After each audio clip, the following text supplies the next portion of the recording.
Perry, what are you doing here? What are Well- you working on?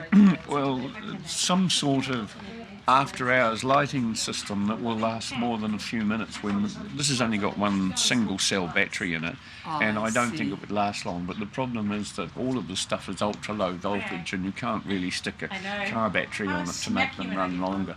Yes. Without a step-down transformer. So what do we really need? What are we going to ask people for? Because there'll be people out there willing to donate. What would you, if I said, what's your ideal setup to get a bit of light at night for these good people? What would you like, Perry? I think a battery, a 12-volt battery light system with a battery that can be recharged either by hooking it up to a car or taking it somewhere, a low loss or deep cycle battery. Okay. You thinking about helping get some walls? Is that Yes, right? that's right. We need to cut the wind off from that direction there. Yeah. So whether it's sheets of iron and a couple of bits of 4x2 or sheets of plywood, doesn't really matter. But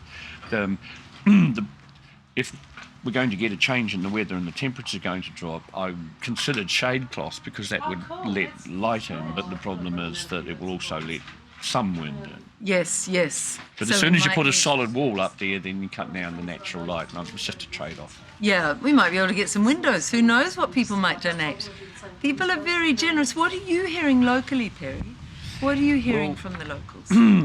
I'm a bit isolated, and there are two things that have come out of this that, in my perspective. Number one is sense of community. The administration that this country's had for the last 5 years has done its level best, intentionally or otherwise, to destroy a sense of community. Absolutely. Now- To destroy a country. Actually. And we've seen that in rural areas they haven't succeeded. There is a coming together, a mutual grouping to help out. And in the cities we have looting and stealing and shooting. So that's good that this community, that what New Zealand was years ago, is still there. It's just under the surface, but it's still there. Beautifully said. As a Kiwi who remembers vividly that New Zealand, when you looked out for your neighbour, you were utterly decent. You were honest. You didn't rip people off. right. We're all Kiwis together. What's your message about this government? Well, I'm not so much sure that it's confined to the government, because they all voted the same way on most of the things that resulted in an infringement of Kiwis' rights. But what I'm seeing around here, or mostly hearing, because I hear it back from Jane, is that people are coming together to do things. Now, I'll give you an example. The bridge over the Mangoni River was washed out, and there were some 300 and something people on the other side.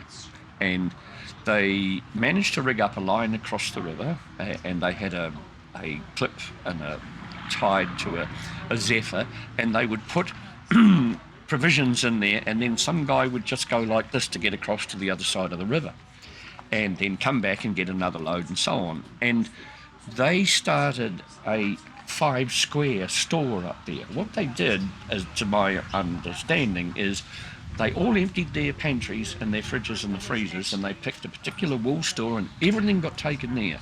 And they had a generator which they could use to keep essentially frozen or cold things. They had a gas-fired barbecue for heating things.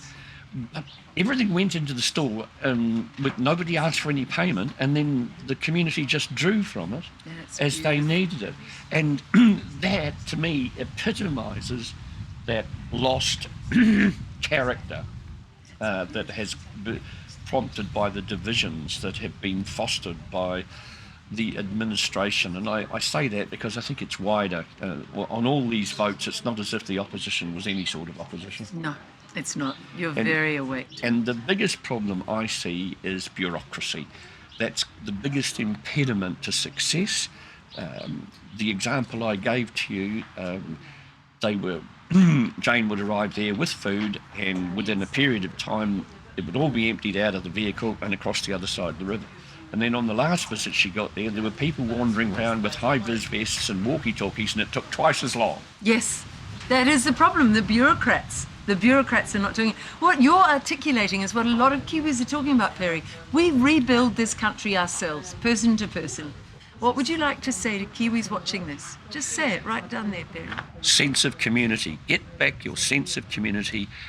Put aside personal prejudice. Put aside the impositions of the recent years and just say, we're above this, we're better than this.